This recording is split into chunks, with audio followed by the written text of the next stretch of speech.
Karuma boy, wacha nikuambie kitu. Tulikusaidia sisi, tukajitolea kwa roho zetu, tukakusaidia, tukaenda kwenu Udhaya, tukaenda JCM, tukakuchangia, tukakusaidia, tukasaidia familia yako. Lakini wacha nikuambie my friend, nilienda tu kwa live nikakupata ukisema unataka mambo itulie, ati ndio utupea chai ya babako sijui mdogo mkubwa. Wacha nikuambie Karuma boy, unaona, wacha nikuambie, hiyo mdomo unataka kuanza kupayuka.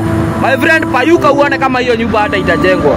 Wacha nikuambie Karuma boy, wacha kujiingiza kwa mashida ziko. Kama wazazi walikosana wenyewe kwa wenyewe, sisi kama watoto hatufai kuingilia hizo mavita. Hizo ni mavita za ufala. Hadi unataka kutupea chai? Chai ya nini? Sisi hatutaki chai. Sukoje hata tujengee mama yako nyumba na babako. Sasa unataka kujiingiza kwa mashida za wazazi. Karuma boy, wacha nikuambie wewe. Karuma boy, utanikumbuka. Tumekusaidia venye vyote tumeweza. Hadi sasa hivi unasema unataka kutupea chai. Wewe unafaa kuingia kwa chai sasa hivi wewe. Wewe hata una ID Karuma boy. Unataka kujiingiza kwa hizi machai za TikTok. Wewe Karuma boy wewe. Wewe nimekupea warning. Karuma boy. Niko nimenyamaza sana Karuma boy. Niko na kuangalia tu hivi.